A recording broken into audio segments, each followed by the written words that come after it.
বড় বোনের বান্ধবীর বিয়ে। বিয়ে বাড়িতে আসার পর জানতে পারলাম বরপক্ষের লোকজন এখনও আসেনি। তাই খাওয়া দাওয়া করে বেশ খানিকক্ষণ রিল্যাক্স মোডে বসে আছি।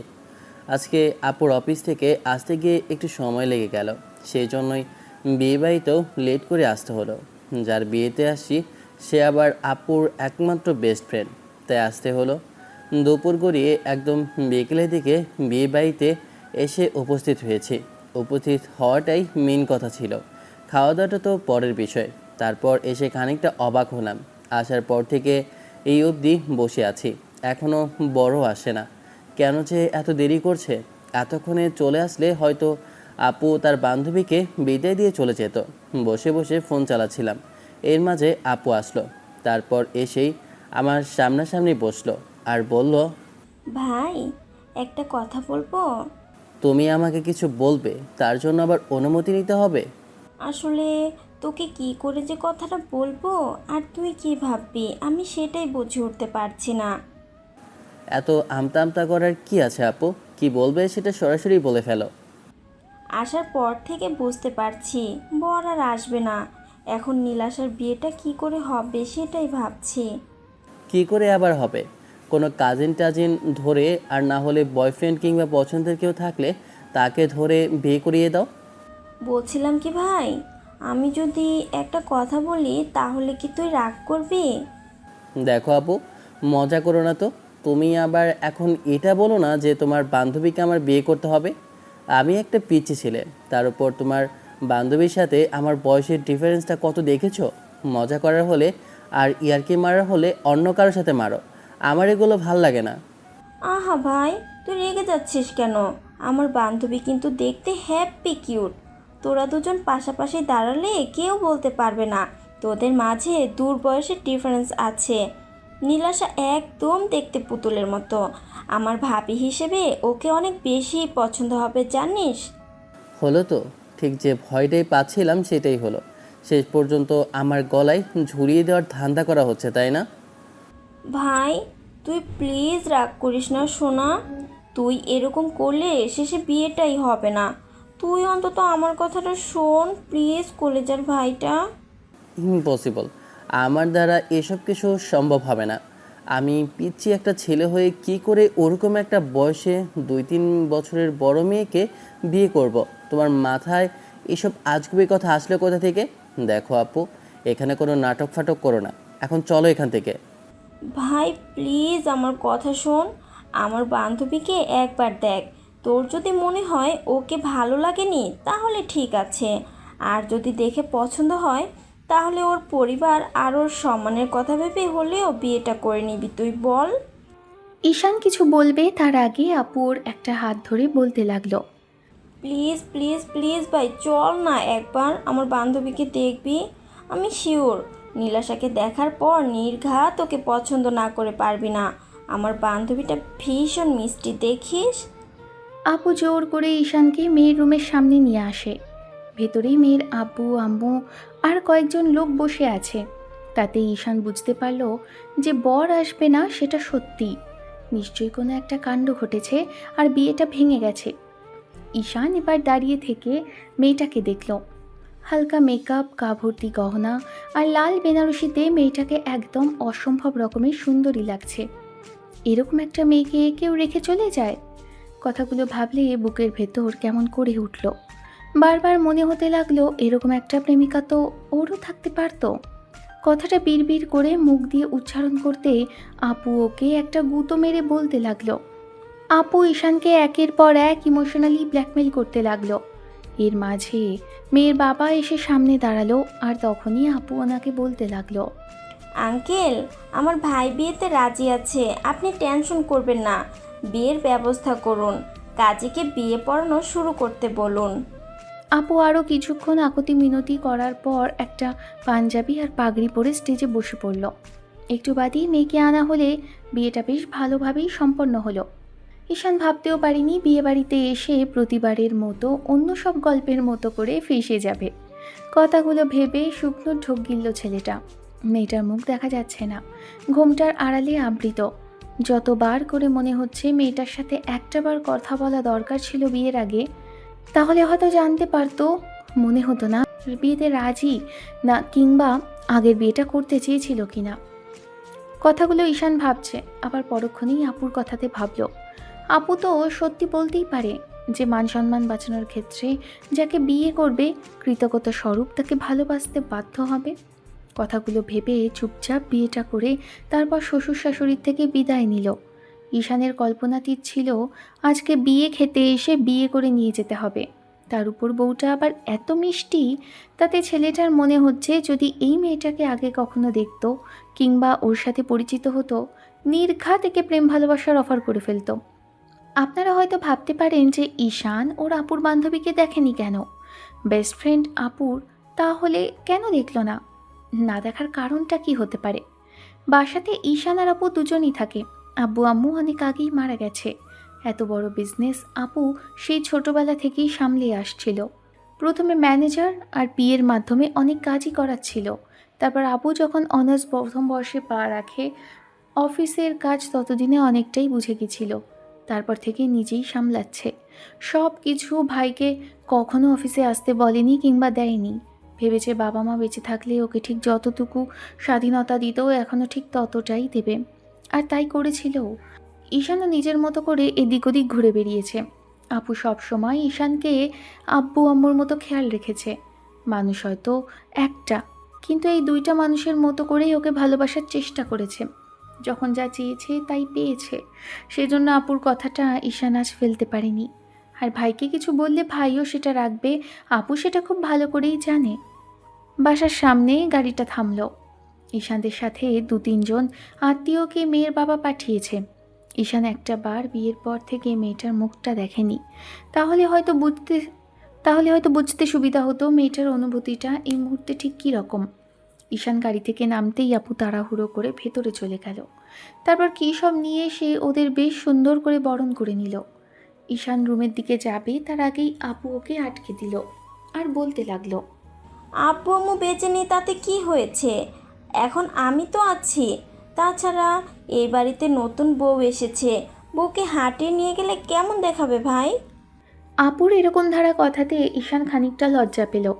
তারপর আপু ওর মাথায় হাত বুলিয়ে দিয়ে বলতে লাগলো, ওরে আমার সোনা ভাইটা রে, এত লজ্জা পেতে হবে না। 2 দিন পরে এই লজ্জাটা থাকবে না।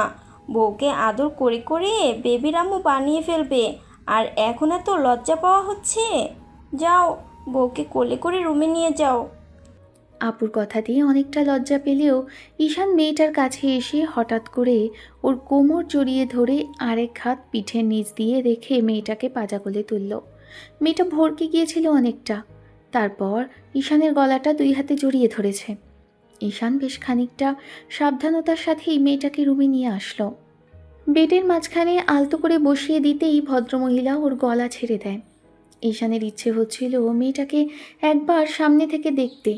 প্রচণ্ড পরিমাণে সুন্দর লাগছিল বউ সাজে, কিন্তু এই মুহূর্তে দেখার ইচ্ছেটা আর পূরণ হলো না। কারণ ঈশানের বোন আর কয়েকটা মেয়ে বান্ধবী আসলো। তারাই কথা বলতে আরম্ভ করলো। ছেলের বন্ধুরা এসে ঈশানকে টানতে টানতে বাইরে নিয়ে এসেছে। অবশ্য এই অল্প সময়ের মধ্যে সবটা আপুই ব্যবস্থা করেছে। অন্যদিকে ঈশানের বারবার মনে হচ্ছে এই মেয়ে ওর সাথে থাকবে কিনা, কিংবা সম্পর্কটা ঠিক থাকবে কিনা। কিন্তু পরক্ষণে মনে হতে লাগলো থাকবে না কেন, অবশ্যই থাকবে। ওদের এত বড় একটা উপকার করলো, তাহলে তো থাকারই কথা। ঈশান রাতে আর কিছু খেলো না। কোনো রকম একটু আপুর থেকে বুদ্ধি পরামর্শ নিয়ে তারপর রুমের দিকে আসলো। মেয়েটা যে রুমে একা বসে আছে সেজন্য আপু ওকে পাঠিয়ে দিল। বন্ধুরা একটু আগেই চলে গেছে। এত বড় একটা বাড়িতে 2 জন ভাই বোন থাকতো, আর কয়েকটা কাজের লোক তাদের পার্মানেন্টলি রেখে দেওয়া হয়েছে। আপু সকাল সকাল অফিসের উদ্দেশ্যে বেরিয়ে যায়, সেজন্য ঈশানের খাবার দাবারের বিষয়টা দেখতেই লোকজন রাখা। যাই হোক, ঈশান রুমে আসলো। দরজা ঠেলে ভেতরে এসে বেশ কিছুক্ষণ মেয়েটার দিকে চেয়ে রইল। তারপর এগিয়ে এসে মেয়েটার সামনে দাঁড়ালো। মিনিট 5 মেয়েটার সামনে দাঁড়িয়ে থাকার পরও যখন বেড থেকে উঠল না, তখন ঈশান বুঝল জুনিয়র বলে হয়তো সালাম করতে চাইছে না। ঈশান ভেবেছিল মেয়েটাকে বুকের সাথে জড়িয়ে নেবে আর বলবে, তোমার জায়গা আমার পায়ে নয়, বুকে।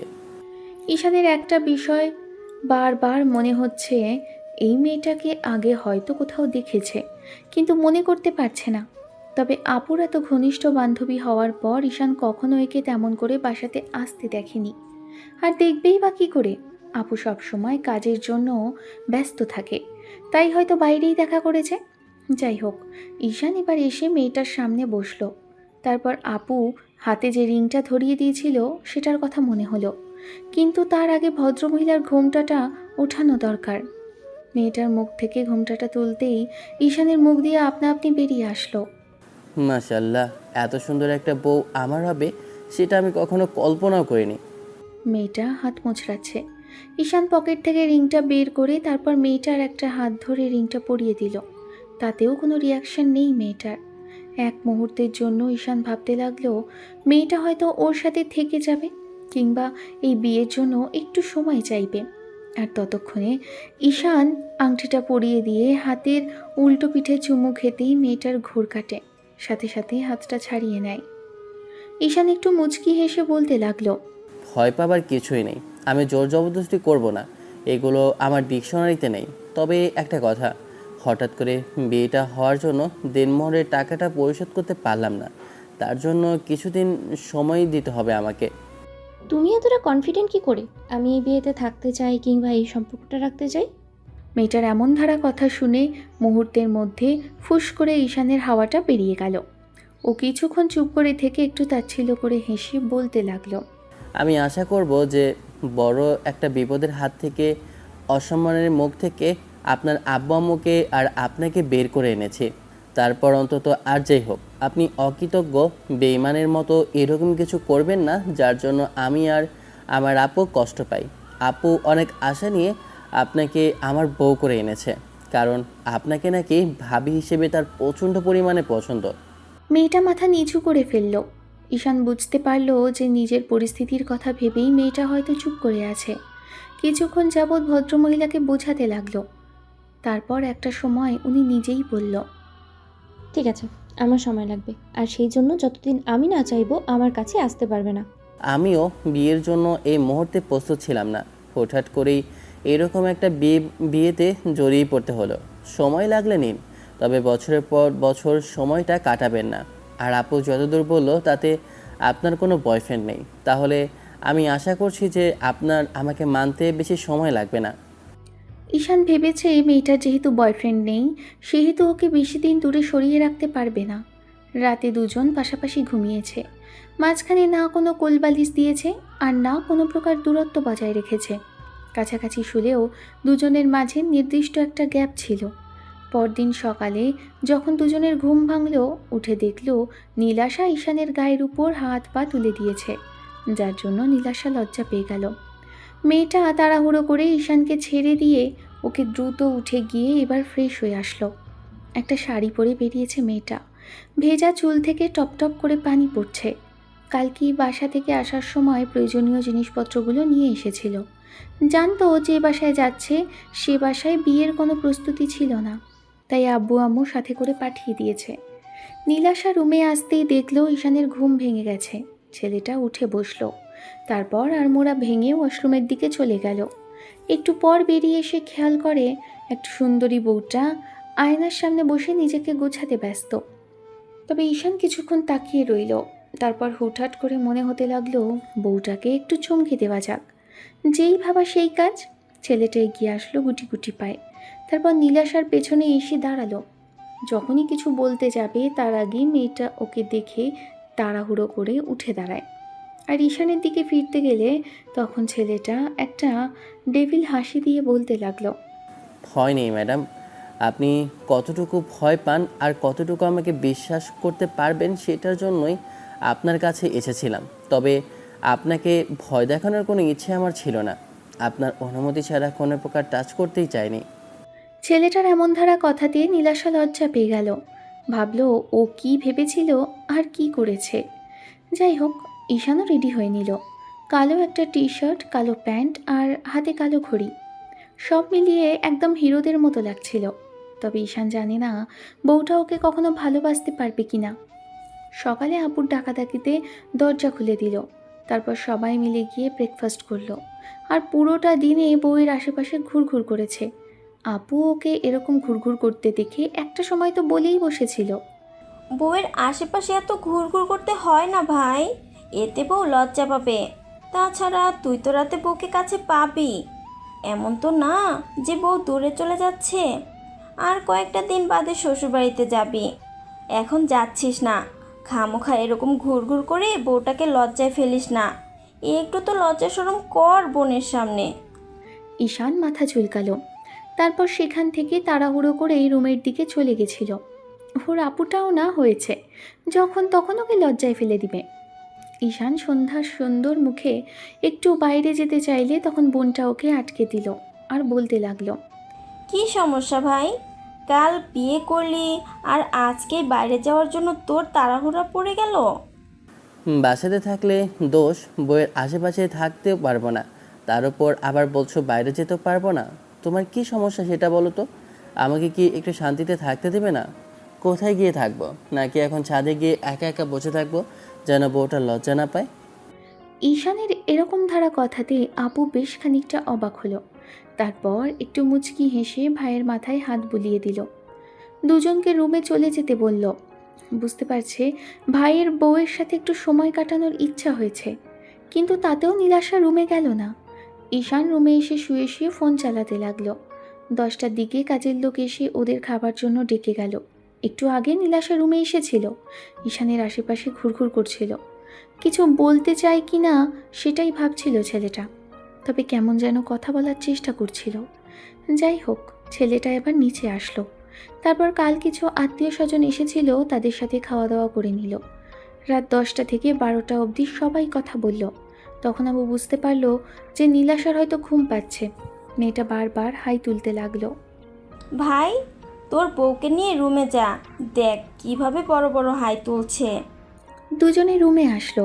মেয়েটা এসে নিচে থেকে বিছানা গোছাতে গেলে ঈশানোর হাত ধরে টেনে এনে একটা জায়গায় বসিয়ে দিয়ে তারপর নিজেই ঠিক করতে লাগলো আর বলতে লাগলো, বিছানা গোছালে হবে না, 2 দিন পর থেকে এই পুরো পরিবারের দায়িত্বটা আপনার। আপুর বিয়ে দিব খুব তাড়াতাড়ি, অবশ্যই দায়িত্বগুলো আমি নেব। আপু সে ছোটোবেলা থেকে সব কিছু সামলাচ্ছে, এখন অন্তত ওর একটু রেস্টের প্রয়োজন। তাছাড়া ঘর সংসারটা কি করতে হবে না বোনটার? বাবা, পিচ্ছি দেখছি নিজের বোনের দায়িত্ব নেবার কথা বলছে। যাই হোক, খুব ভালো একটা ছেলে দেখতে হবে, আমিও তাই ভাবছি। নাকি তোমার আপুর আবার কাউকে পছন্দ আছে? সত্যি করে বলো তো। পছন্দ আছে কিনা জানি না, তবে মনে হয় না পছন্দ আছে। থাকলে অবশ্যই আমাকে বলতো, কারণ ও আমার থেকে কোনো কথাই লুকায় না। ঠিক আছে, আমি জানার চেষ্টা করব। আচ্ছা শোনো, তোমাকে একটা কথা বলতে চাইছিলাম। জি, বলে ফেলুন। আসলে বিয়ের কয়েকটা দিন আগে আমি একটা ইন্টারভিউ দিয়েছিলাম।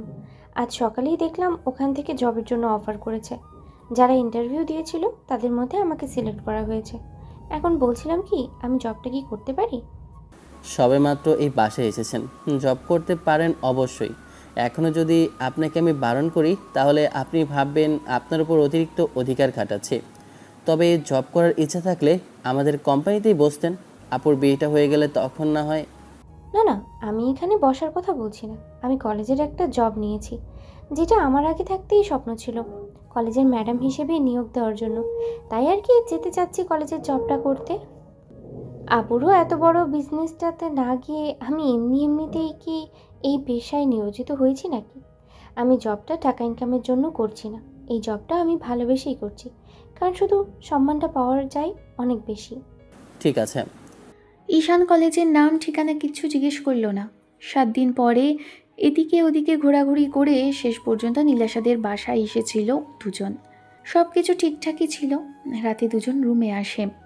শোবার আগেই ঈশান খেয়াল করলো মেয়েটা ড্রেস আর কিছু জিনিসপত্র গুছিয়ে রাখছে। আবার টেবিলে পড়তে বসেছিল একটু আগেই, হয়তো লেকচারের বিষয়টা দেখে নিচ্ছিল।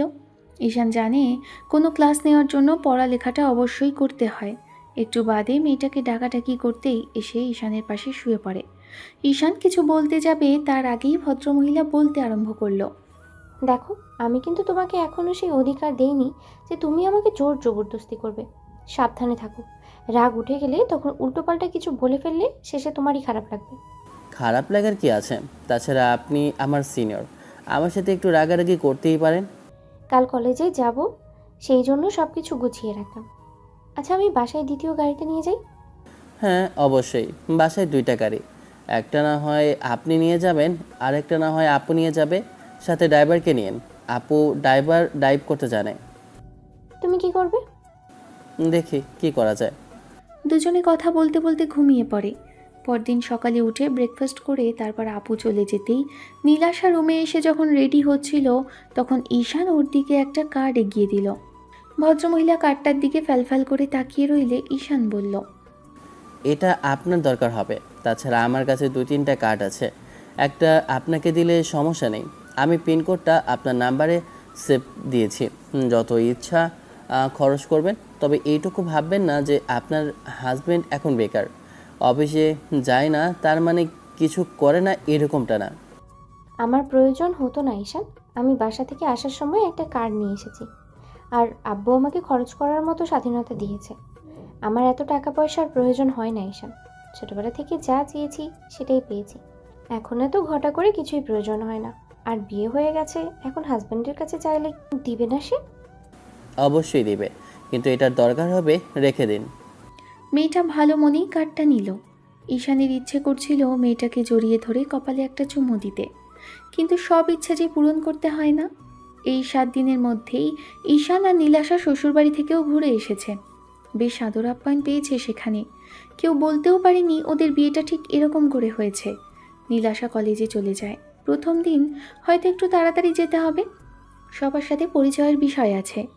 ঈশান বাসায় কিছুক্ষণ বসে রইল, আর আধা ঘন্টা টাইম আছে হাতে। এর মাঝে ওর কলেজটাও শুরু হবে। অনার্স 4th ইয়ারের স্টুডেন্ট ঈশান এবার। অনার্স এক্সামটা শেষ করেই ভেবেছিল অফিসে বসবে। বাসায় একা ছিল, তাই কাজের লোককে বলে গেল বাসার সদর দরজাটা আটকে দিতে। ব্যাগটা কাঁধে ঝুলিয়ে একদম সাধারণ ছেলেদের মতো কলেজের উদ্দেশ্যে বেরিয়ে পড়ে। তারপর আধা ঘন্টার মধ্যে কলেজে চলে আসলো। বন্ধুদের সাথে দেখা করার সুযোগ পেল না। এর মধ্যে ক্লাসের বেল দিতেই তাড়াহুড়ো করে ক্লাসের দিকে চলে আসে। বাইকটা পার্ক করে যখনই ক্লাসে এসে ঢুকলো তখন বন্ধুরা ওকে দেখে বেশ খানিকটা হাসি মুখেই সাদরে গ্রহণ করলো। ঈশান গিয়ে বন্ধুদের পাশে বসতেই এর মাঝে কেউ একজন ক্লাসরুমে প্রবেশ করলো। আর যে প্রবেশ করলো তাকে দেখার জন্য কেউ প্রস্তুত ছিল না, কারণ এটাই ঈশানের বউ, অর্থাৎ নীলাশা, যাকে কয়েকদিন আগেই এরকম একটা পরিস্থিতি থেকে বের করেছিল। ঈশান ভাবতে পারেনি নীলাশা ওদের কলেজেরই ম্যাডাম। নীলাশাকে এরকম কিছু দেখার পর তো চোখ চড়ক গাছে উঠে গেল, কারণ ভদ্রমহিলা এখন কি মনে করবে। একটা বার অন্তত কালকে জানা দরকার ছিল যে ম্যাডাম কোন কলেজে আসছে, কিংবা কোন কলেজে শিক্ষকতার জন্য ইন্টারভিউ দিয়েছিল। কিন্তু এখানে আসার পর ঈশান ম্যাডামের দিকে তাকিয়ে রইল, তবে ম্যাডাম ওকে খেয়াল করেনি। তাই সবার থেকে পরিচয় পর্ব নিতে শুরু করতেই নিজের মতো করে কিছু কথা বলে যখনই ঈশানদের দিকে নজর পড়ল তখনই ভদ্রমহিলা যেন আকাশ থেকে পড়ল। নীলাশার কল্পনাতে ছিল না ঈশানকে এখানে দেখবে। ঈশান ম্যাডামের দিকে তাকিয়ে একটা দুষ্টু হাসি দিল, কিন্তু ম্যাডাম তাতে কোনো রেসপন্স করলো না। তবে ঈশানের মনে হতে লাগলো ম্যাডাম মুখ কালো করে রেখেছে কেন? তাহলে কি ওকে এখানে দেখে খুশি হয়নি? খুশি তো হবার কথাও না। তাহলে কি সবার সামনে এরকম করে কিছু বলতে চাইছে? পরিচয় পর্ব শেষ হতে ঈশানের বন্ধুরাই ওকে খোঁজাখুঁজি করতে লাগলো। তখন ঈশান বলতে লাগলো, শোন, তোরা যেটা ভাবছিস আমিও সেই চিন্তাটাই করছি। কারণ ম্যাডাম আমাকে কলেজের কথা বললেও কোন কলেজের ম্যাডাম আমিও সেটা নিজে থেকে আগ্রহ নিয়ে জিজ্ঞেস করিনি, আর উনিও আমাকে বলেনি। এখানে আসার পর কেন যে মুখটা এরকম কালো করে ফেললো জানে না, তবে হয়তো ওনার বিষয়টা ভালো লাগেনি। এইসব বিষয় নিয়ে আবার ঝামেলা করিস না তোরা। আমি দেখছি কলেজের ম্যাডামরা একটু রাগী হয়, তারপর যখন জানতে পারে হাজব্যান্ড তার স্টুডেন্ট, এইসব বিষয় নিয়ে ঝামেলা হয়। এখন হয়তো এসব প্রেম ভালোবাসায় তেমন কোনো বাধা বিপত্তি ঘটে না, তবে অনেক সময় ঝামেলা হয়। তাই বলছি কি যে ঠান্ডা মাথায় ওনাকে বোঝানোর চেষ্টা করিস, ম্যাডাম বুঝতে পারবে। ক্লাসগুলো শেষ করে ঈশান বন্ধুদের সাথে আড্ডা দিল। ছেলেটা ভাবলো বাসায় গিয়ে কথা বলা যাবে। 3টে ক্লাস শেষ হতে ঈশান বন্ধুদের সাথে আড্ডা দিল। কলেজ শেষ হলো একদম দুপুর পেরিয়ে বিকেল পড়তে, তখন নীলাশা বাসায় আসলো। এর মাঝে ঈশান বাসায় চলে এসেছে। বাসায় এসে দেখলো ঈশান হয়তো দুপুরে খাওয়া দাওয়া করে বেডে 4 হাত পা ছড়িয়ে দিয়ে ঘুমিয়ে পড়েছে। ছেলেটাকে দেখে বেশ নিশ্চিন্ত মনে হচ্ছে। নীলাশা খাওয়া দাওয়া করে তারপর 1 কাপ কফি হাতে নিল। ব্যালকনিতে দোলনায় বসে কফিটা খাচ্ছিল। একটু বাদেই ঈশানের ঘুম ভাঙতেই ছেলেটা উঠে ফ্রেশ হয়ে নিল। তারপর ব্যালকনিতে কারোর উপস্থিতি টের পেয়ে সেখানে আসে। ঈশান রেলিংয়ে হেলান দিয়ে পকেটে হাত দিয়ে দাঁড়িয়ে রইল। ছেলেটা নীলাশা ম্যাডামের সামনের দিকে তাকিয়ে আছে আর কী সব ভাবছে। ঈশান ওনার দৃষ্টি আকর্ষণ করার জন্য একটু কাশি দিয়ে মুখে মিষ্টি হাসি দেখে বলতে লাগলো, কি ম্যাডাম, কলেজ কেমন কাটলো প্রথম দিন? ভদ্রমহিলার হয়তোবা ওর এই কথাটা পছন্দ হলো না। কিছুক্ষণ চুপ করে থেকে তারপর সেখান থেকে চলে গেল। ম্যাডামের এমন ইগনোরের কারণটাই ঈশান বুঝতে পারল না, তবে বেশ কিছুক্ষণ ভাবালো বিষয়টা। এর মাঝে রুমে এসে দেখলো ভদ্রমহিলা সেখানে নেই। নিচে গিয়ে দেখলো ডাইনিংয়ে বসে টিভি চালিয়ে দিয়েছে। ঈশান নীলাশার সাথে কথা বলার চেষ্টা করলেও কাজ হলো না, তাই বাইরে চলে আসলো। ম্যাডাম কি বিষয়টা নিয়ে রাগ করেছে জানে না, তবে হয়তো ঈশান বিষয়টা ওকে জানায়নি বলে রাগ করেছে। যাই হোক, সন্ধ্যার মুখে আপুর কল পেয়ে ঈশান ঘণ্টাখানেক পর বাসায় আসলো। এসে দেখলো আপু আর নীলাশা গল্প করছে। রাতের ডিনার করে এই মেয়েটার সাথে যখন রুমে আসে তখনই ভদ্রমহিলা বেশ খানিকটা তাতানো কণ্ঠে বলতে লাগলো, আমি যে কলেজের ম্যাডাম হয়ে আসছি সেই কলেজে তুমি আগে থেকেই আছো, একটাবার আমাকে বলোনি কেন? আপনিও তো আমাকে কখনো বলার প্রয়োজন মনে করেননি। চাকরির কথা বললেন, অন্তত একটাবার জানাতে পারতেন। মেয়ে মানুষ কখন না কখন সমস্যা হয় বা না হয় সেটা তো একবার জানানোর দরকার ছিল। আপনিও জানাননি আর আমিও প্রয়োজন বোধ করিনি। তুমি আমাকে না বলে অনেক বড় অন্যায় করলে, এখন এই সব কিছু আমি শুধরাবো কী করে? মানে কি বলতে চাইছেন আপনি? বলতে চাইছি যে একই কলেজে পড়ো তুমি আর সেই কলেজের ম্যাডাম আমি, তাহলে তোমার সাথে আমার কি করে সম্পর্ক হয় একটাবার বুঝতে পারছো? আজব তো, হুটহাট করে আবার এইসব কথায় চলে গেলেন কেন? গত 8 দিন আগে না আপনি বাসর ঘরে বললেন যে আপনার সময় চাই, আপনি এসব কিছু মানতে পারবেন না, তাহলে এখন আবার এইসব কথা উঠছে কেন? নিশ্চয়ই আপনি মজা করছেন, তাই না? দেখুন ম্যাডাম, এইসব নিয়ে মজা করবেন না তো। আর যেটা হয়ে গেছে সেটা কি আমাদের কারো হাতে ছিল? হাতে হয়তো ছিল না, কিন্তু চাইলেই বিষয়টাকে পাল্টে ফেলা যেত।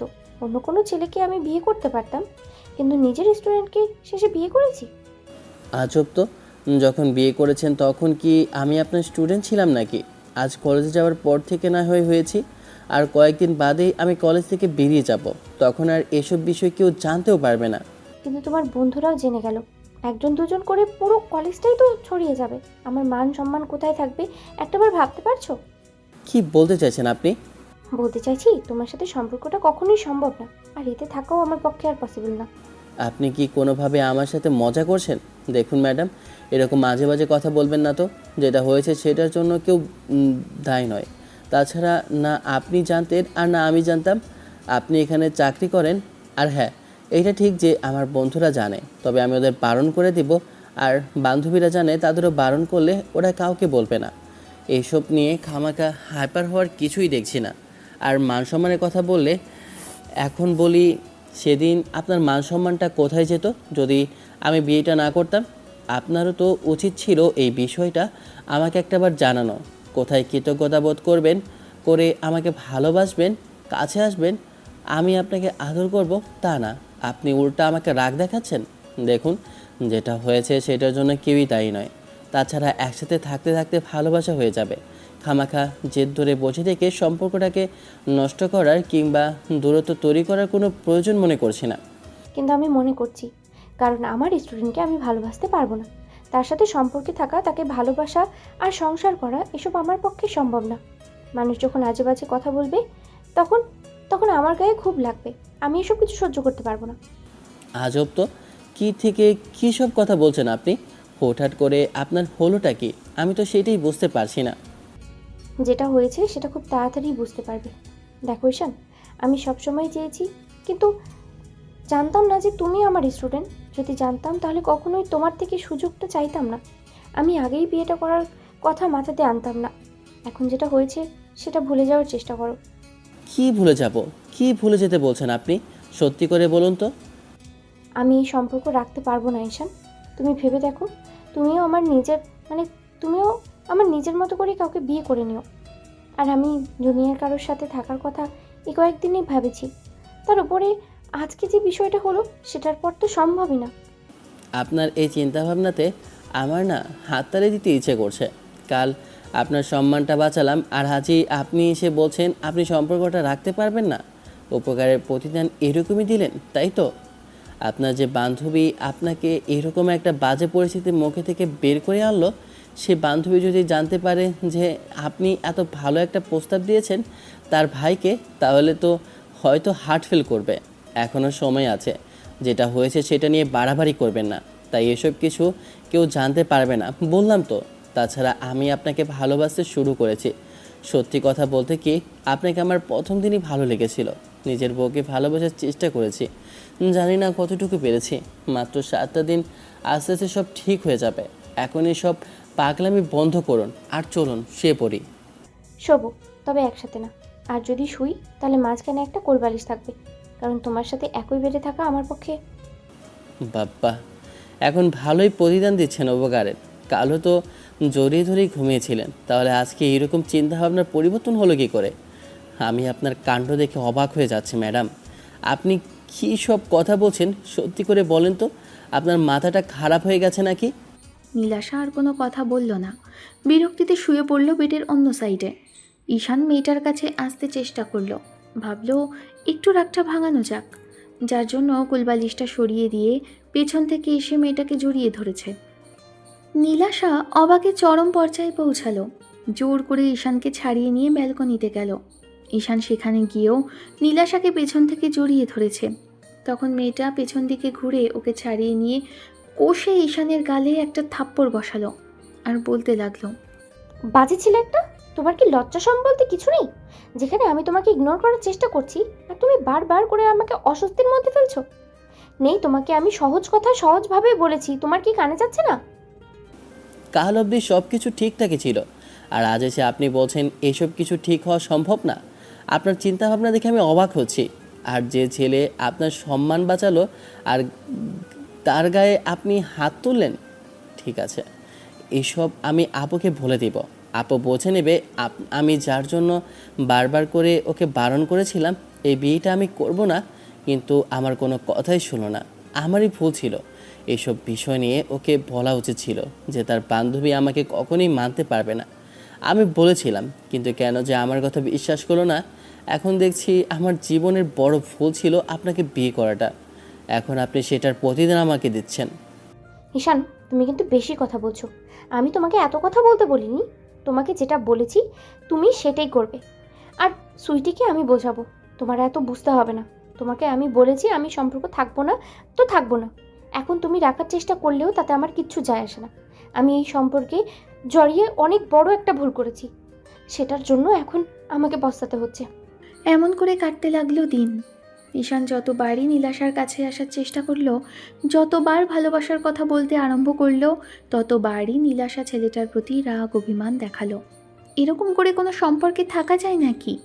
ঈশান ভাবতেও পারিনি যে ভদ্রমহিলা এরকম একটা কাজ করবে।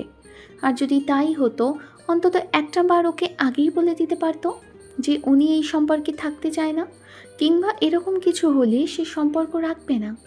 ঈশানের ধারণার বাইরে ছিল এরকম কিছু জানার পর মেয়েটা এমন করে বেঁকে বসবে, তাহলে হয়তো কখনো বিয়ের কথা বলতোই না।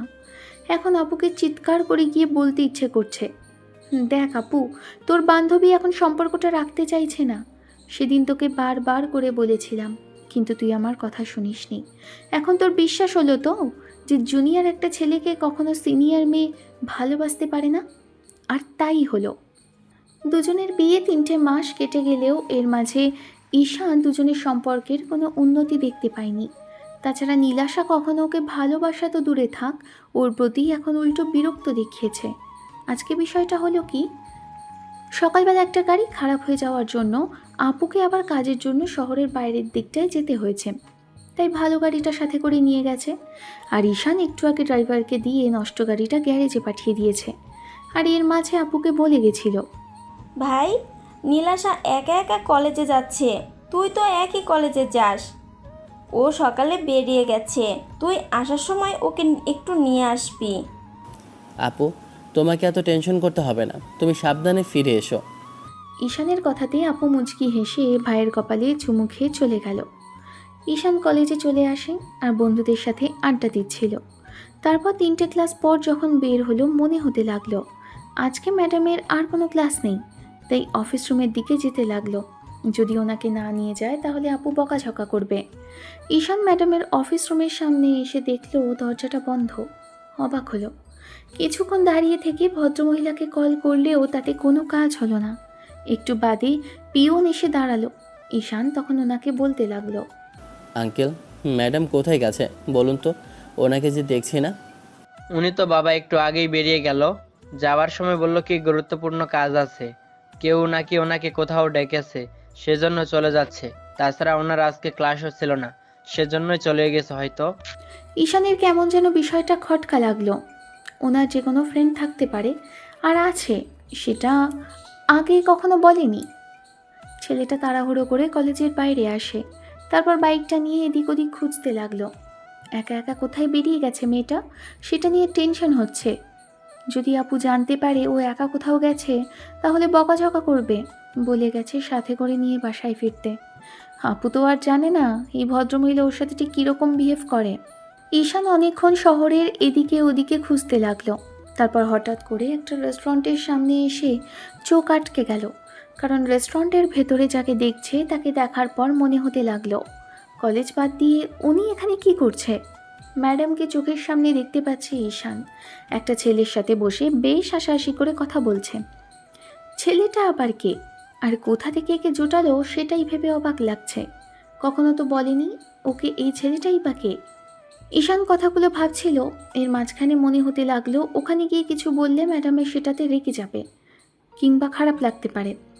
তাই বেশিক্ষণ দাঁড়ালো না, সেখান থেকে বাসায় চলে আসলো। ৮ ঘন্টা পর নীলাশা বাসায় আসে। বেশ খুশি মনে রুমে ঢুকে ঈশানকে বেডে বসে থাকতে দেখল। মেয়েটা আসতেই ঈশান ভাবলো ফ্রেশ হয়ে আসুক। ম্যাডাম বেরিয়ে আসতেই ছেলেটা প্রশ্নটা করেই ফেলল, কলেজ বাদ দিয়ে যার সাথে দেখা করতে গেছিলেন সেই ছেলেটা কে? কোনো রিলেটিভ নাকি আমার সাথে সম্পর্ক শেষ করে দিয়ে ওর কাছে যেতে চান? ছেলেটার এমন ধারা কথা শুনে নীলাশা কিছুক্ষণ অবাক চোখে তাকিয়ে রইল। তারপর একটা সময় একটু হাসার চেষ্টা করেই বলতে লাগলো, তুমি যেমনটা ভাবছো ঠিক তেমনটাও না। আমার ফ্রেন্ডের বাইরে তেমন কেউ নেই। তুমি কি আমার পিছনে পিছনে গোয়েন্দার মতো ঘুরতে ঘুরতে এই রেস্টুরেন্টে চলে গেছো? বউ যদি স্বামীর কথা না শোনে তাহলে তো যেতেই হবে। আর আপনার চাল চলো না আজকাল আমার ভালো ঠেকছে না। সত্যি করে বলুন তো, আপনি কী চান? তোমাকে তো আগেই বলেছি এই সম্পর্কে থাকা আমার পক্ষে সম্ভব না। তুমি যত তাড়াতাড়ি বুঝতে পারবে ততই ভালো। তুমি দেখেছো এর মাঝে আমি তোমাকে কখনো ভালোবাসার কথা বলেছি? কিংবা কিংবা তোমার আদৌ কখনো মনে হয়েছে যে আমি তোমাকে ভালোবাসি আর তোমার প্রতি আমার কোনো অনুভূতি আছে? কখনো হবে না ঈশান। খামোখা জোর করে সম্পর্ক রাখার চেষ্টা করে লাভ নেই। তাতে তুমিও কষ্ট পাবে আর আমাকেও অস্বস্তির মধ্যে ফেলবে। কপাল ভালো এটা কলেজের তেমন কেউ এখন অবধি জানে না। তাই বলছি কি অন্তত এবার একটু ভেবে দেখো। এখন তাড়াতাড়ি আমাদের সম্পর্কটা থেকে বেরিয়ে আসা উচিত। আমি যদি ভুল না করি তাহলে আপনি ডিভোর্সের কথা বলছেন, সেটা সরাসরি বলেন। তুমি ঠিকই ধরেছ, আমি আমি ডিভোর্সের কথাই বলছি। তাহলে এইসব আমাকে না বলে নিজের বান্ধবীকে বলুন, সেটাই আপনার জন্য ভালো হবে। নীলাশা কিছুক্ষণের জন্য চুপ হয়ে গেল। ঈশান তখন তাচ্ছিল্য করে হেসে বাসা থেকে বেরিয়ে গেল। তারপর সেই সন্ধ্যার মুখে ফিরল। বাসাতে ফিরে দেখে আপু ডাইনিংয়ে বসে নাস্তা করছে। ঈশানও এসে আপুর পাশে বসে নাস্তা করতে আরম্ভ করলো। ফ্রেশ হতেও যায়নি ছেলেটা, কীরকম বজ্জাত দেখো। এবার আপু ঈশানকে বকাঝকা করতে লাগলো। ছেলেটা কোনো কথার জবাব দিল না, তাই আপু বলতে লাগলো, ভাই, নীলাশা একা একা কলেজে যাচ্ছে, তুই তো একই কলেজে যাস। ও সকালে বেরিয়ে গেছে, তুই আসার সময় ওকে একটু নিয়ে আসিস। আজকাল দেখছি তুই বড্ড বেয়ারা হয়ে যাচ্ছিস। দেখতে পাচ্ছিস না যে মেয়েটা একা বাসাতে আছে? তোর কি একটুও কাণ্ডজ্ঞান নেই যে তুই ওকে রেখে বাইরে বাইরে ঘুরে বেড়াচ্ছিস? এখন বিয়ে করেছিস, সংসারী হবি, কোথায় একটু অফিসে যাবার চেষ্টা করবি। আমি আর কদিন, আমার কি বিয়ে করতে হবে না, নাকি আমার সংসার করার ইচ্ছে নেই? তোমার জন্য ছেড়ে দেখব, তুমি টেনশন করো না। আমার মতো কারোর সাথে তোমার বিয়ে দেব না যাকে তুমি মানতে পারবে না। ঈশান কথাটা বলে ফেলেছে মুখ ফসকে। বারবার করে আপু বিষয়টা এড়িয়ে যাওয়ার চেষ্টা করার জন্য তাড়াহুড়ো করে রুমে চলে আসলো। রুমে আসার আগে বলল আরেকটা অস্বস্তিকর পরিস্থিতির মুখে, কারণ দেখতে পেল নীলাশা কারো সাথে হয়তো প্রশ্ন করছে। ওপাশ থেকে কেউ একজন ওকে হাজারটা প্রশ্ন করছে, আর তার প্রশ্নের উত্তরে মেয়েটা ঠিক এমনভাবে কথা বলছিল। কিভাবে কি হয়ে গেল আমি নিজেও বুঝতে পারছি না। হুটহাট করে এরকম একটা পরিস্থিতিতে পড়বো আমি কখনো ভাবতেই পারিনি। একটা পিচ্চি ছেলেকে আমার বিয়ে করতে হবে, এসব জানলে আমি আগে কখনোই বিয়েটা করতাম না। আমি ভেবেছিলাম ও আমার সমবয়সী হবে, অন্তত সমবয়সী না হলে আমার কলেজের স্টুডেন্ট তো হবে না। এসব আমি কী করে মানবো সেটাই তো বুঝতে পারছি না। ঈশান দরজায় দাঁড়িয়ে রইল। নীলাশা ছেলেটাকে খেয়াল করেনি। এর মাঝে মেয়েটা আবারও বলতে লাগলো, ডিভোর্সের অবশ্যই প্রয়োজন আছে। কেন ডিভোর্স নেব না? যাকে ভালোবাসি না তার সাথে থাকাটাও তো অন্যায়। আর ওর প্রতি আমার কোনো অনুভূতি নেই। আবেগ অনুভূতি থাকলেই না হয় আমি সেটা নিয়ে ভেবে দেখতাম, কিন্তু আজ অবধি যাকে ভালোবাসতে পারিনি, যার প্রতি কোনো অনুভূতি তৈরি হবে না, তার সাথে থাকাটা এক প্রকার নিজের প্রতি জুলুম করা। আমি জানি না ও কী করবে, তবে 6টা মাস হয়ে গেলে আমি নিজের মতো করে সবটা করে নেব। আমি জানি না সুইটি কী ভাববে, তবে আমি ভাবি যে ও আমার দিকটা বুঝতে পারবে অন্তত। নীলাশার কথা শেষ হওয়ার আগেই রুমে চলে আসলো ঈশান। তারপর ওয়াশরুমে চলে গেল। ছেলেটা ওকে দেখে কলটা কেটে দেয় নীলাশা। বেশ কিছুক্ষণ চুপ করে থেকে ঈশানের দিকে তাকিয়েছিল। ছেলেটা যে কখন চলে এসেছে নীলাশা ভাবতেই পারেনি।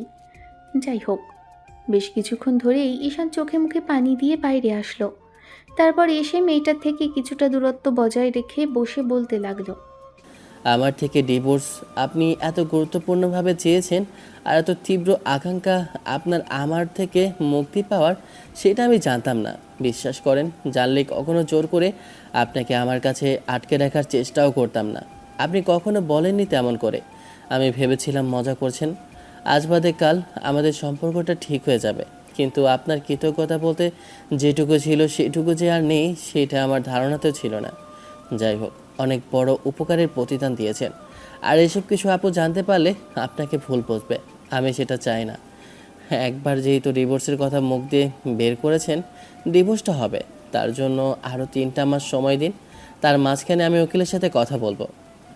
ঈশানের থেকে এমন ধারা কথা শোনার পর নীলাশা খুশি হবে কিংবা ওর খারাপ লাগবে কি না সেটা ভাবতে পারল না। তবে মনে হতে লাগলো যে ছেলেটা যার ফাইনালি তো কথাটা বলেছে, এই ঘটনার পর থেকে ঈশান আর নীলাশাকে কোনো বিষয়ে কোনো কথা বলতো না, আর কলেজে যেত না। এদিকে ওদিকে সারাদিন ঘুরে বেরিয়েছে। বারবার করে মনে হয়েছে মেয়েটা কি চাইলে ওকে ভালোবাসতে পারতো না? অবশ্যই পারতো।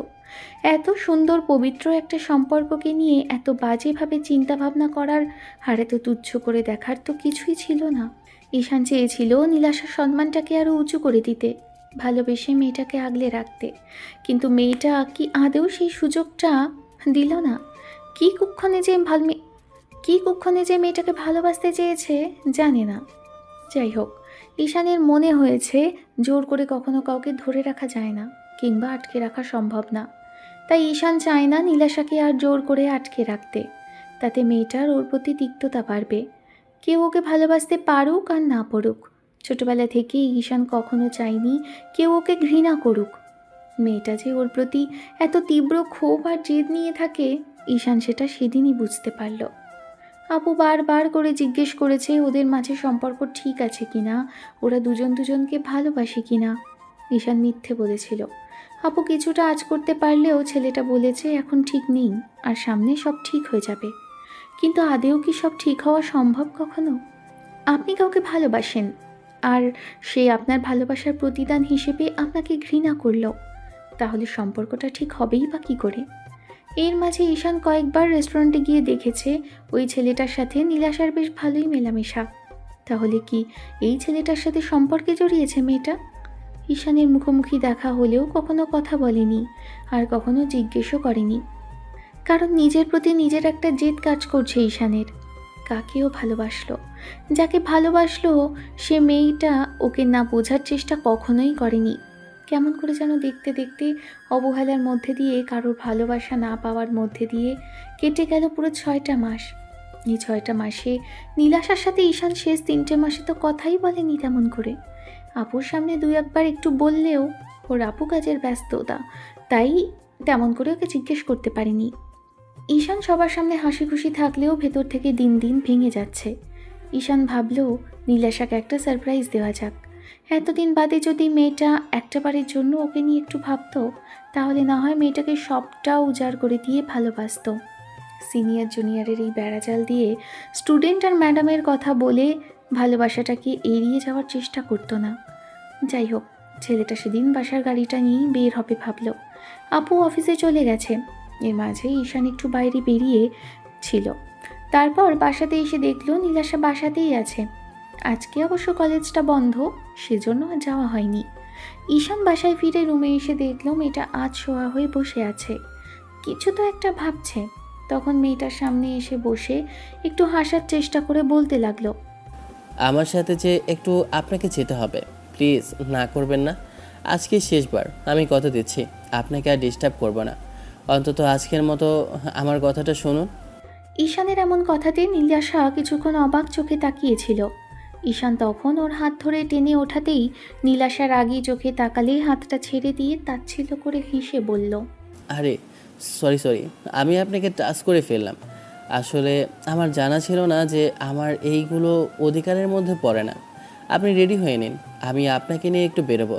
কথা দিচ্ছি কোনো বাজে পরিস্থিতির মুখে ফেলবো না। আর আপনার বিষয়টা পছন্দ হবে দেখবেন। নীলাশাকে অনেক রিকোয়েস্ট করার পর মেয়েটা রেডি হলো। শাড়ির সাথে ম্যাচিং করে হিজাব পরেছে, দেখতে সুন্দর লাগছে।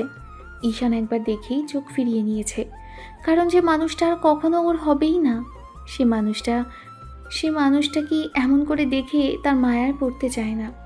দুজন বাইরে এসেছে, আজকে একটা গাড়ি বাড়িতেই রাখা। তাই ঈশান ড্রাইভিং সিটে বসতেই নীলাশা উঠে পড়ল। ঈশান কোনো কথা বলছে না। অন্যদিকে নীলাশা বারবার করে খালি জিজ্ঞেস করছে কোথায় যাচ্ছে, কি হচ্ছে। তবে ঈশান হ্যাঁ বা না বলে সামনে ওর প্রশ্নের জবাব দিবে বলেই সবটা এড়িয়ে গেল। নীলাশা ভাবতে পারেনি যে ঈশান এরকম একটা কর্মকাণ্ড করবে। ঠিক আধ ঘন্টা বাদে নীলাশার বাসার সামনে এসে গাড়িটা থামল। তাতেই মেয়েটা প্রচণ্ড পরিমাণে অবাক হলো। ভাবতেও পারেনি যে বাসার সামনে নিয়ে আসবে। ছেলেটা আবার কি করতে চাইছে? তাহলে কি ওর আব্বু আম্মুর সাথে কোনো বিষয় নিয়ে আলাপ আলোচনা করতে আসলো, নাকি বেড়াতে আসলো? ঈশান নীলাশার দিকে ঝুঁকে তারপর গাড়ির দরজাটা খুলে দিতেই মেয়েটা বেরোলো না, ওর দিকে ফ্যালফ্যাল করে তাকিয়ে রইল। ঈশান একটু তাচ্ছিল্য করে হেসে বলতে লাগলো। ঈশানের কথাতে নীলাশা গাড়ি থেকে নামলো। তবে ঈশান নামলো না। নীলাশা যে সাইডে ছিল ঠিক সেই সাইডে এসে ঈশান গাড়ির দরজাটা আটকে দিয়ে জানলা দিয়ে মাথাটা বের করে কিছুক্ষণ মেয়েটার মুখের দিকে তাকিয়ে রইল। নীলাশার চোখে মুখে বিষণ্ণতা, তবে কিছু বলছে না।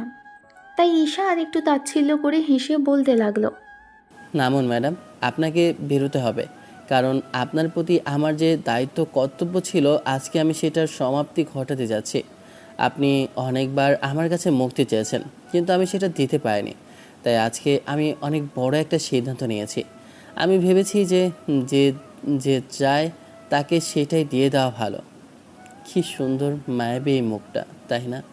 যদি এর মধ্যে একটু মায়া থাকতো আমার জন্য, তাহলে কতই না ভালো হতো।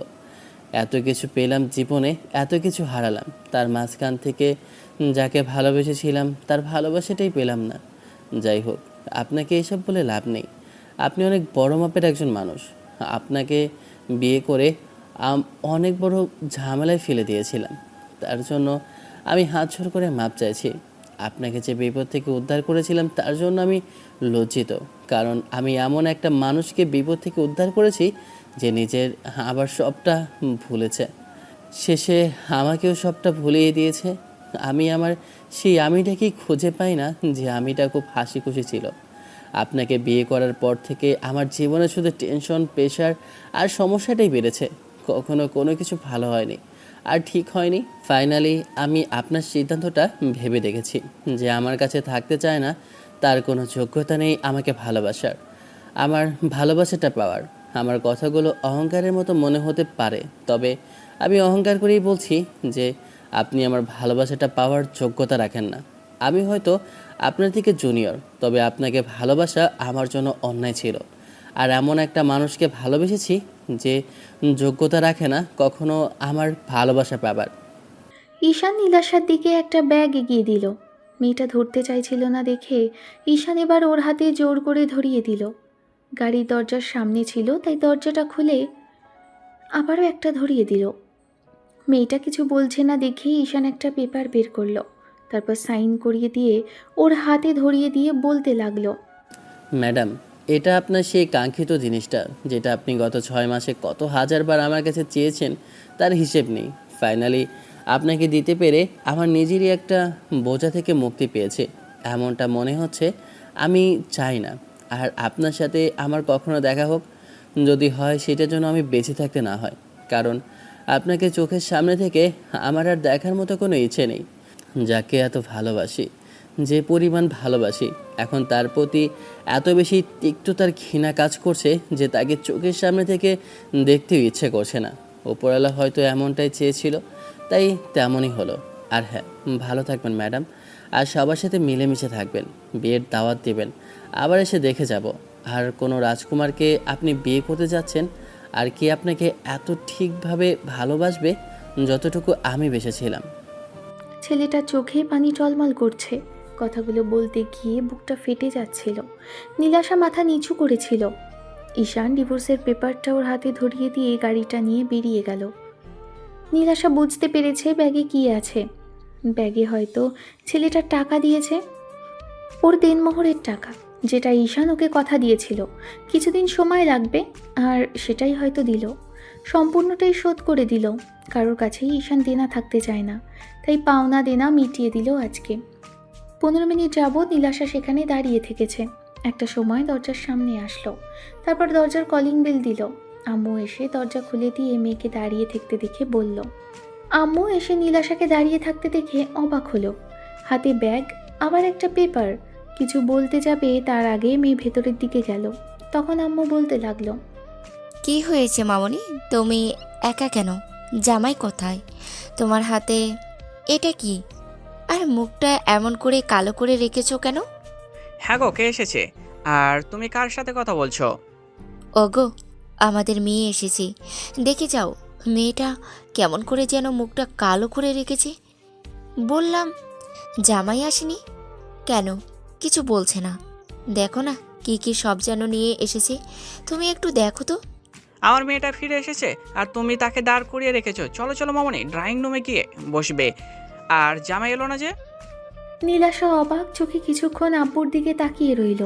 কত সহজ স্বীকারোক্তি, কত সহজে সবাই সবটা মেনে নিয়েছে, কিন্তু ও মানতে পারল না। আব্বু ওকে ডাইনিংয়ে নিয়ে আসলো। যখনই বসিয়ে দিতে যাবে তখনই আম্মু ওর হাত থেকে কাগজটা নিল। তারপর হুটহাট করে যখন নিচে ঈশানের সাইন দেখলো আর তার উপরে বড় বড় অক্ষরে ডিভোর্স পেপার লেখাটা দেখলো, তখন উনি আহাজারি করে বলে উঠল। ওগো, এই তো দেখছি ডিভোর্সের ব্যাপার। আব্বু একবার মেয়ের দিকে, একবার ওনার স্ত্রীর দিকে তাকালো, তারপর তাড়াহুড়ো করে কাগজটা নিয়ে পড়তে লাগলো। এমন কিছু দেখেই ভদ্রলোক হকচকিয়ে গেল। উনি ধপ করে একটা জায়গায় বসে পড়ল। ঈশানের সাইন দেখে যখনই কিছু জিজ্ঞেস করতে যাবে তখনই নীলাশা নিজেই বলতে লাগলো, আমি ঈশানকে ডিভোর্সের কথা বলেছিলাম, সেজন্যই ডিভোর্স পেপারে সাইন করে দিয়েছে। মেয়ের কথা বিশ্বাস না করতে পেরে এবার ঈশানকে নীলাশার আব্বু ফোন করলো। কয়েকবার বাজতেই ঈশান ফোনটা রিসিভ করলো, তারপর সবটাই বলল। ছেলেটা শেষে শুধু এটুকুই বলল, অনেক চেষ্টা করেছিলাম আঙ্কেল, সম্ভব হয়নি আপনার মেয়েকে আমার কাছে রাখা। আমি কৃতজ্ঞতাটুকু পর্যন্ত আপনার মেয়ের কাছ থেকে পাইনি সেদিনের উপকারের প্রতিদান হিসাবে। এত বাজে অবস্থার মধ্যে থেকে আপনাদের সম্মানটা বাঁচানোর পরেও যে আজকে আপনার মেয়ে এমন করে আমার কাছ থেকে চলে আসবে, সেটা আমি গত 3 মাস আগে জানতে পেরেছিলাম। আমি হেরে গেছি আঙ্কেল, আপনার মেয়ের ভালোবাসা আমাকে হারিয়ে দিয়েছে। ওনাকে কিছু বলবেন না। আপনাদের যদি রাগ, জেদ কিংবা ক্ষোভ থাকে তাহলে আপনি আমাকে যা ইচ্ছা বলার বলতে পারেন, আমি সব কিছু মাথা পেতে নেব। আর আমার আপুকে কিছু বলার দরকার নেই, আমি সবটা সামলে নেব। আপনার মেয়েই থাকতে চায়নি আর আমি জোর করে ওকে আটকে রাখিনি। কারণ কেন জানেন তো? কেউ যদি থাকতে না চায় তাহলে তাকে জোর করে আটকে রাখাটা বোকামি। আপনার মেয়ের মনটা অনেক আগেই আমার কাছ থেকে চলে এসেছে, ও আমার মন থেকে অনেক আগেই উঠে গেছে, আর কখনো আমার মনের কোণায় আসতে পারবে না। ভালো থাকবেন আঙ্কেল, আপনাদের সাথে আমাদের সম্পর্কটা নষ্ট হলো তার জন্য আমি আন্তরিকভাবে দুঃখিত। নীলাশার আব্বুকে কথাগুলো বলে ঈশান ফোনটা কেটে দিল। তারপর ভদ্রলোক মেয়ের সামনে এসে কষে 2টা থাপ্পড় বসালো আর রাগী কণ্ঠে বলতে লাগলো, মানুষ উচ্চশিক্ষায় শিক্ষিত হলেই যে মানুষ বলে গণ্য হয় না। তুমি বাইরে থেকে পড়ালেখা করে এসে নির্লজ্জ বেহায়াপনা করে বেড়াচ্ছ। ডিভোর্স ব্যাপারটা তোমাদের কাছে একটা খেলার পুতুল মনে হয়েছে, তাই না? একটাবার লজ্জা করো না যে বাবার সম্মানটা যে ছেলে বাঁচালো, যে ছেলে তোমাকে উচ্চ মর্যাদায় দিল, সেদিন যে তোমাকে এত বাজে পরিস্থিতির মুখ থেকে বের করে নিয়েছিল, কৃতজ্ঞতা স্বরূপ তার কাছে থাকতেও পারলে না। এমনকি তার সাথে এমন বিহেভ করলে যে যার জন্য ছেলেটা বাধ্য হলো তোমাকে ডিভোর্স দিতে। ন্যূনতম লজ্জাবোধ বলতে কি তোমার কিছু নেই? আব্বু আম্মুর কথা কি তোমার কাছে এতই তুচ্ছ মনে হলো? এটা তুমি কি করলে মামনি? এত আশা করি সুইটের ভাইয়ের সাথে আমরা তোমার বিয়ে দিলাম। ছেলেটা কত ভালো, এত ভালো একটা ছেলেকে আর কখনো তুমি পাবে? ওকে তুমি এমন করে ডিভোর্স দিয়ে দিতে পারলে? নিশ্চয়ই তুমি ওকে এমন কিছু বলেছো যার জন্য ছেলেটা কষ্ট পেয়ে ডিভোর্স দিতে বাধ্য হলো তোমাকে। নীলাশা চুপচাপ মাথা নিচু করে রইল। আব্বু ওকে আবার আঘাত করতে গেলে আম্মু ওনাকে আটকে দিল আর বলতে আরম্ভ করলো, ওকে ছেড়ে দাও। ও অনেক বড় হয়ে গেছে, সেজন্য নিজের সিদ্ধান্ত এখন নিজে নিতে শিখেছে। আমাদের তো অন্যায় ছিল ওকে বিয়েটা দেওয়ার চেষ্টা করাটা। আসলেই আমরা অনেক বড় ভুল করে ফেলেছিলাম। ভাবা উচিত ছিল যে মেয়ে বড় হয়েছে, তার সিদ্ধান্ত সে নিজেই নিতে পারে। শাইলা, আমার লজ্জা লাগছে। আমি এমন একটা মেয়েকে জন্ম দিয়েছি যে বাবার সম্মান বাঁচিয়ে সে বাবার সম্মানটাকে আবার তাদের সামনে ডুবালো। যার সম্মানটাকে বাঁচিয়েছিল সেই মানুষগুলো ওকে আগলে রেখেছিল। তাদের সাথে এত বড় অন্যায় তুমি করলে। তোমার মরে যাওয়া উচিত ছিল। জানো শাইলা, এসব কিছু দেখার আগে আমার মৃত্যুটা হলো না কেন? এরকম মেয়ে আমি পৃথিবীতে এনেছি যে বাবার সম্মানের কথা একবার চিন্তা করলেও না, যার কাছে ডিভোর্স পেপারটাই বড় ছিল। আমি নিজের হাতে আর একটা ছেলের জীবন নষ্ট করে দিলাম। তাকে এত বড় কষ্টের মুখে ফেললাম। ছেলেটা কত কাঁদছিল জানো? বাবা হিসাবে আমি বাধ্য তোমার মেয়েকে শিক্ষা দিতে। আমার লজ্জা লাগছে খুব এটা ভেবে যে একটা পরিবারকে আমি আবারও দুঃখের মধ্যে ফেললাম। এমনিতেই যারা বাবা মাকে হারিয়েছে এত বড় একটা কষ্টের মধ্যে ছিল, তাদেরকে আমি আবার এরকম করে অস্বস্তিকর পরিস্থিতিতে ফেললাম। আব্বু আহাজারি করতে লাগলো আর আম্মু তো এক প্রকার আর্তনাদ করে কাঁদতেই লাগলো। মেয়েটাকে আর কেউ কিচ্ছু বলল না। সেখান থেকে ভদ্রলোক তার ওয়াইফকে নিয়ে চলে গেলেন। সেদিন সারাদিন নীলাশার সাথে আর কেউ কথা বলেনি। ও ভাবলো আস্তে আস্তে সব ঠিক হয়ে যাবে, কিন্তু ঠিক আর হলো কোথায়। পরদিন দুপুর অবধি কেউ ওর সাথে কথা বলেনি। নীলাশার মনে হচ্ছে ওর জীবনের সবচেয়ে বড় ভুল ছিল এই ডিভোর্সের সিদ্ধান্তটা নেওয়া। ঈশানের নম্বরে কল করলো মেয়েটা, ভাবলো যে একটা সরি বলে দেওয়া যাক। এখন তো নীলাশার মনে হচ্ছে জেদ দেখিয়ে বাসায় চলে আসাটা, ছেলেটার থেকে ডিভোর্স চাওয়াটা জীবনের সবচেয়ে বড় ভুল ছিল আর সম্পর্কের জন্য কতটা বাজে ছিল। নীলাশা ঈশানের নম্বরে বারবার কল করেও ছেলেটাকে পেল না, ফোনটা বন্ধ দেখাচ্ছে। তারপর উপায় না পেয়ে সুইটির নম্বরে কল করলো। কাল রাত থেকে ঈশানের নম্বরটা বন্ধ দেখাচ্ছে। ভাবলো ছেলেটা রাগ করে ফোনটা অফ করে রেখেছে, হয়তো খুললে সব কিছু দেখবে, কিন্তু না, তেমন কিছুই দেখেনি। সুইটির ফোনটা কয়েকবার বাজতেই ওপাশ থেকে রিসিভ হলো। রিসিভ করার সাথে সাথেই প্রশ্ন আসলো, কেন ফোন করেছিস তুই? সুইটির প্রশ্নে নীলাশা বুঝে গেল যে ছেলেটা হয়তো সব কিছু জেনে গেছে, তাই এরকম প্রশ্ন করলো। নীলাশা কিছু বলতে যাবে তার আগেই সুইটি বলতে লাগলো, এত কিছুর পরেও তোর ফোন ধরেছি, সেটাই অনেক। আমি তোর কাছে হাত জোর করে মাফ চাইছি। তুই অন্তত আমার সাথে আর কোনো যোগাযোগ রাখিস না। এত কিছুর পরেও তোর ফোন ধরেছি, সেটাই অনেক। আমি তোর কাছে হাত জোর করে মাপ চাইছি। তুই অন্তত আর আমার সাথে যোগাযোগ করিস না। আমার নিজেরই লজ্জা লাগছে, জানিস তো আমি কাকে ফ্রেন্ড হিসেবে নিজের সাথে জড়িয়েছিলাম। আমি নিজেই শেষে কিনা আমার ভাইয়ের জীবনটা নষ্ট করলাম। তোর সাথে আমার ভাইয়ের বিয়ে দেওয়াটাই সবচেয়ে বড় অন্যায় ছিল। আমার লজ্জা লাগছে এটা জেনেই, যাকে আমি এত উপকার করলাম সে আমাকে নির্লজ্জ বেহায়ার মতো এরকম একটা বাজে পরিস্থিতিতে ফেললো। সুইটি, আমি ভুল করেছি। বুঝতে পারিনি 3 মাস আগে ঘটনাটা, যে তোর ভাই 6 মাস পরে সেটার জন্য এরকম কিছু করবে। রাগের মাথায় বললেও এখন বুঝতে পারছি আমার ভুল হয়েছে। আমি সাইন করিনি, বিশ্বাস কর। আমি ফিরে আসবো, বিশ্বাস কর। আমি এখন তোর ভাইকে ফিল করি। আমি কতটুকু ভালোবাসি জানি না। আমি যে ওকে ছাড়া থাকতে পারি না। কালকে রাত থেকে ওকে বারবার কল করে যাচ্ছি, ও ফোনটা রিসিভই করছে না।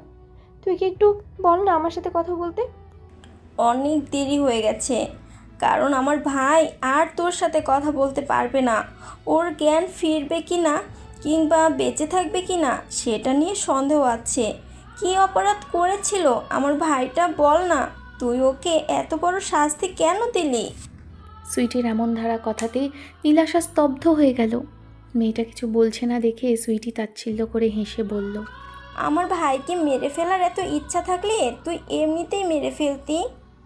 এমন করে ওকে ভেতর থেকে মেরে ফেলার কি খুব বেশি প্রয়োজন ছিল? এত যদি তোর ওর প্রতি রাগ জেদ তাহলে আমাকে বলতি। তোর যদি আমাদের প্রতি এতই কৃতজ্ঞতা বোধ তাহলে এরকম করে মেরে দেওয়ার কি ছিল? আমার ভাইটা জীবনে আর কখনো কারো উপকার করবে না, জানিস তো। আর যদি কাউকে করতেও চায় আমি করতে দিব না, কারণ তোর মতো অকৃতজ্ঞ বেঈমানকে সাহায্য করলে শেষে আমার ভাইয়ের মতো তাকেও দিন শেষে বিপদে পড়বে। বিশ্বাস কর, আমি ভুল করেছি। আমি ফিরে আসবো। তোরা কোথায় আছিস আমাকে বল না, আমি এক্ষুনি আসবো। কোথায় আর থাকবো, হসপিটালে আছি। তুই যে কাজ করেছিস তারপর তোর আমাদের প্রতি কৃতজ্ঞতা স্বরূপ আমার ভাই আজকে প্রায়শ্চিত্ত করতে হচ্ছে। ও বারবার করে বলেছিল সেদিন তোকে বিয়ে করবে না, কারণ তুই ওকে মানতে পারবি না। আমি শুনিনি, আমার খুব লোভ ছিল তোকে ভাবি ডাকার, নিজের ফ্রেন্ডকে আমার জুনিয়র ভাইয়ের সাথে বিয়ে দেওয়ার। আমি শুনিনি, আমার খুব লোভ হচ্ছিল তোকে ভাবি ডাকার, নিজের ফ্রেন্ডকে আমার জুনিয়র ভাইয়ের সাথে বিয়ে দেওয়া জীবনের সবচেয়ে বড় অন্যায় ছিল।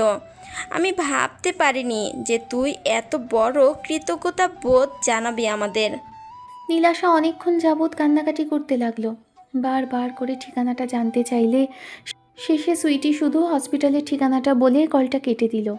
নীলাশা কান্নাকাটি করে দিতেই আব্বু আম্মু সেখানে আসে। তারপর ওর থেকে সবটা জানতেই ওরা সেখান থেকে চলে যায়। নীলাশা পাগলের মতো হন্তদন্ত হয়ে বাইরে এসে দেখলো বাসায় গাড়িটা রাখা নেই। কোনো রকম একটা রিক্সা করে হসপিটালে আসে। 1 ঘন্টা সময় লাগলো হসপিটালে আসতে। এসে দেখলো একটা কেবিনের সামনে ওর আব্বু আম্মু দাঁড়িয়ে আছে। আব্বু আম্মু তাহলে জানতে পেরেই চলে এসেছে। সুইটি এক জায়গায় বসে মাথার 2 পাশে হাত রেখে ফুপিয়ে কাঁদছে। ঈশানের বন্ধুরাও দাঁড়িয়ে আছে। হয়তো ছেলেটার অবস্থা খুবই ক্রিটিক্যাল। কি করে কি হলো? তবে নির্ঘাত অ্যাক্সিডেন্ট করেছে, না হলে হসপিটালাইজড হতে হতো না। কালই সুস্থ মানুষটাকে দেখলো, তাহলে আজকে এমন হলো কেন?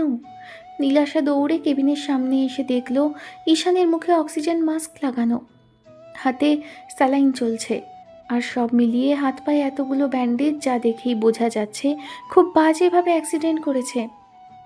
নীলাশা সুইটির কাছে এসে হাঁটু মুড়ে বসে পড়ল, আর ওর পাগুলো জড়িয়ে ধরতে গেলেই সুইটি উঠে গেল আর বলতে লাগলো, আমার তোর উপর কোনো রাগ নেই, তুই এখান থেকে চলে যা। তুই এসেছিস, আমার ভাইকে দেখেছিস, এখন চলে যা। আন্টি, আঙ্কেল, আপনার মেয়েকে আপনারা নিয়ে যান। আমি চাইছি না ও এখানে থাকুক, কারণ আমার ভাই জ্ঞান ফিরে ওকে এখানে দেখলে আবার অসুস্থ হয়ে পড়বে, না হলে উত্তেজিত হয়ে গেলে আমার ভাইয়ের কোনো ক্ষতি হয়ে যাবে। নীলাশা নিজেও এবার ফুপিয়ে কেঁদে উঠল আর সুইটিকে উদ্দেশ্য করে বলতে লাগলো, সুইটি, আমি সব ঠিক করে নেব, দেখিস। একটাবার তোর ভাইয়ের জ্ঞানটা ফিরতে দে। আমি অন্যায় করেছি সেটা শুধরে নেব, আর কখনো এরকম ভুল হবে না। দয়া করে এবারের মতো আমাকে মাফ করে দে। আমার উপরে আর রাগ করে থাকিস না। আমি যে আর এসব সহ্য করতে পারছি না। আব্বু কাল এতগুলো কথা বলার পর আমার মনে হয়েছে আমি জীবনের সবচেয়ে বড় ভুল করেছি। ডিভোর্স পেপারটাকে আমি ছিঁড়ে ফেলেছি, বিশ্বাস কর। তুই শুধু এই কাগজটাকে ছিঁড়িসনি, আমার ভাইয়ের বিশ্বাসটাও শেষ করেছিস। আমার ভাই তোকে কখনো মেনে নিবে কি না জানি না, তবে আমি আর ওর পাশে তোকে কখনো মানব না, কারণ তুই একটা অকৃতজ্ঞ বেঈমান। আর কখনো জীবনে তোকে আমি চোখের সামনে থেকে দেখতে চাই না। তুই চলে যা এখান থেকে, আর কখনো আসিস না আমাদের জীবনে। নীলাশা অনেক কান্নাকাটি করলো। সুইটি সেসব কিচ্ছু মানছিল না, বারবার ওকে এখান থেকে চলে যাওয়ার কথা বলল। শেষে নীলাশা উপায় না পেয়ে হসপিটালের এক সাইডে বসে রইল। সুইটি বারবার করে ওর আব্বু আম্মুকে বলল নীলাশাকে নিয়ে যাওয়ার জন্য। তখন মেয়েটা ওর আব্বু আম্মুর হাতে পায়ে জড়িয়ে ধরে কান্নাকাটি করল। সন্ধ্যার মুখে ঈশানের জ্ঞান ফিরেছিল, কিন্তু আবার শরীরে যন্ত্রণা করছিল বলে ডক্টর ঘুমের ইঞ্জেকশন দিয়ে দিয়েছে। বলেছে অবস্থা ক্রিটিক্যাল, তবে জ্ঞান ফিরেছে। এই মুহূর্তকে উত্তেজিত করা যাবে না, সব কিছু আস্তে আস্তে ঠিক হয়ে যাবে। নীলাশা সারাক্ষণ ঈশানের কেবিনের বাইরে বসেছিল। কালকে থেকে শুরু করে সেই দুপুর থেকে নিয়ে শুরু করে রাত গভীর হয়ে গেছে। সুইটি ভাইয়ের পাশে একটা বেডে ঘুমিয়ে পড়েছে, ওকে ভেতরেও ঢুকতে দেয়নি। পরদিন দুপুরের দিকে আবার জ্ঞান ফিরল ঈশানের। বন্ধুরা একে একে এসেছে, সবাই কথা বলে বেরিয়ে আসলো। ছেলেটা তেমন করে কারোর সাথে কথা বলেনি, তবে আপুকে নীলাশার কথাও বলেনি। শেষে আবারও সবাই বেরিয়ে আসলে নীলাশা তখন অনেকক্ষণ যাবৎ সুইটির হাতে পায়ে ধরতে গেলে নীলাশা এমন কান্নাকাটি দেখে সুইটি বলতে লাগলো, ঠিক আছে ভেতরে যা, তবে একটা কথা, আমার ভাইকে এমন কিছু বলিস না যার জন্য উত্তেজিত হয়ে যায়, ওর ক্ষতি হয়ে যায়। আর যদি সেটাই চাস তাহলে দয়া করে এখান থেকে চলে যা। আমি চাই না আমার কলিজার টুকরা ভাইটার আর কিছু হয়ে যাক। তোর জন্য অনেক কষ্ট সহ্য করেছি আমরা, আর চাইছি না যে এত কষ্টের মধ্যেও আমাদের পড়তে হোক। আমি সব শুধরে নেব, দেখবি? এবার থেকে ভালো মেয়ে হয়ে যাব। কলেজের জবটা ছেড়ে দেব, সবসময় তোর ভাইয়ের কাছেই থাকবো, দেখবি? সবচেয়ে বেশি ভালোবাসবো আমি ওকে। নীলাশা ঈশানের কেবিনের সামনে এসে দাঁড়ালো। ছেলেটা চোখজোড়া বন্ধ করে রেখেছিল। এর মাঝে কেউ একজন রুমে আসলো, ভাবলো যে আপু এসেছে, তাই চোখজোড়া বন্ধ করে রাখলো। এখনও শরীরের বিভিন্ন জায়গায় ব্যথা করছে, কাল থেকে মনে হচ্ছিল মরে যাচ্ছে। যখন জ্ঞান ফিরেছে তারপর আজকে আবার কেমন যেন সব কিছুই এলোমেলো লাগছে। এর মাঝখানে কেউ একজন এসে বেডের পাশে বসলো। তারপর হুটহাট করে বুকে মাথা রেখে জড়িয়ে ধরতেই ঈশান অবাক হলো, কে আবার আসলো এই সময়টায়? বুকের ওপর ভারী অনুভব হতেই মনে হতে লাগলো আপু তো এরকম কিছু করার কথা না। জ্ঞান ফেরার পর আপু কপালে একবার চুমু খেয়েছিল আর কান্নাকাটি করেছিল, তাহলে আজকে আবার কি হলো? বিষয়টা ভেবেই ঈশান তাড়াহুড়ো করে বুকের দিকে তাকালো। যেখানটায় ভারী ভারী লাগছে সেদিকে তাকিয়ে খেয়াল করলো এটা আর কেউ না, নীলাশা ম্যাডাম। মেয়েটাকে দেখার পরে ঈশান আকাশ থেকে পড়েছে, ভাবতেও পারিনি মেয়েটা ওর কাছে চলে আসবে। তারপর আবার স্বপ্ন ভেবে চোখজোড়া বন্ধ করে নিল। কয়েক মুহূর্ত পরে আবার তাকাতেই বুঝতে পারলো এটা সত্যিই নীলাশা। ঈশান হাত পা নড়াতে পারছে না ঠিক করে। এর মাঝখানে নীলাশা ফুপিয়ে কেঁদে উঠল আর মুখের দিকে তাকিয়ে থেকে কাঁদো কাঁদো কণ্ঠে বলতে লাগলো, baby I sorry, I really sorry. শোনার কখনো এরকম ভুল হবে না, দেখো আজকের পর থেকে আর কখনো এরকম অন্যায় করব না। তোমার প্রতি যে অন্যায় করেছি তার প্রায়শ্চিত্ত আমি করব। আমি ডিভোর্স পেপারে সাইন করিনি ঈশান, দেখো আজকের পর থেকে আমি ভালো হয়ে যাব, আর কখনো কখনো তোমার অবাধ্য হব না, তোমার মিষ্টি একটা বউ হয়ে থাকবো, আর কখনো এরকম ভুল হবে না আমার। আমি ভাবতে পারিনি তুমি সত্যি সত্যি ডিভোর্সের পেপারটা কাল সাইন করে দিবে, আর এরকম করে আমাকে এত বড় একটা অস্বস্তির পরিস্থিতিতে ফেলবে। আমি মনে করেছিলাম তুমি সব ভুলে গিয়েছিলে। আমি তোমাকে বারবার জিজ্ঞেস করার পরেও যখন বলনি, যদি আগে বলতে তাহলে হয়তো আমি কখনো ডিভোর্সটা নিতাম না, বিশ্বাস করো। আমি আর কখনো এরকম ভুল করবো না জান। এবারের মতো আমাকে মাফ করে দাও বেবি। আমি কথা দিচ্ছি আমি তোমার বেবির আম্মু হয়ে দেখাবো। তারপর আমাকে ছেড়ে যেও না ঈশান, প্লিজ। ঈশান কোনো কথা বলল না, চুপ করে আছে, চোখটা বন্ধ করে রেখেছে। বারবার নীলাশা ওর সাথে কথা বলার চেষ্টা করলো। মেয়েটাকে কান্না করতে দেখে ডক্টর বলতে লাগলো, ম্যাডাম সামনে কান্নাকাটি করবেন না, আপনাদের বললাম না এরকম কান্নাকাটি করলে ওনার অসুবিধা হবে। চুপচাপ থাকুন, আর না হলে বেরিয়ে যান। ডক্টর বেরিয়ে যেতেই নীলাশা ওর বুকের মধ্যে মুখ লুকিয়ে ফুপিয়ে কাঁদতে লাগলো। একটা সময় ঈশান নীলাশার মাথার উপর হাত রাখলো। রাগ জেদ করে কি হবে? যার জন্য এত রাগ করবে সেই তো ওকে বুঝতে পারেনি। এখন আর মান অভিমান করতে ইচ্ছে করছে না। মেয়েটা কান্না করছে, সেটা দেখেই বুকের বাঁ পাশটায় চিনচিন করে ব্যথা করছে। সুস্থ হয়ে গেলে না হয় মেয়েটাকে একটু শাস্তি দেওয়া যাবে। এখন তেমন কিছু বলতে গেলে আর উত্তেজিত হয়ে কথা কাটাকাটি করতে গেলেই ওর উল্টো সমস্যা হবে। তারপর শরীর খারাপ করতে পারে। ঈশান চাইছে না এই মুহূর্তে আর কোনো ঝামেলা হোক ওকে নিয়ে, আর সেটার জন্য আবার সবাই অস্বস্তিতে পড়ুক। মেয়েটা নিজের ভুল বুঝতে পেরেছে, সেটাই অনেক। এখন সবটা ঠিক করে নিতে চাইছে, তাহলে না হয় সবটা ঠিকঠাক হয়ে গেলেই ভালো। তবে সুস্থ হয়ে গেলে মেয়েটাকে ইচ্ছে মতো শাস্তি দিবে, রোমান্টিক অত্যাচার করবে। কথাগুলো ভেবে চোখজোড়া বন্ধ করে নিল। মেয়েটার মাথায় কিছুক্ষণ হাত বুলালো ঈশান। নীলাশা তাতে কিছুটা শান্ত হলো। ভালো থাকুক ভালোবাসা। দেখা হবে অন্য কোনো দিন, অন্য কোনো গল্পে। ততদিন পর্যন্ত সুস্থ থাকবেন, ভালো থাকবেন, আমাদের সাথেই থাকবেন। ধন্যবাদ। আল্লাহ হাফিজ।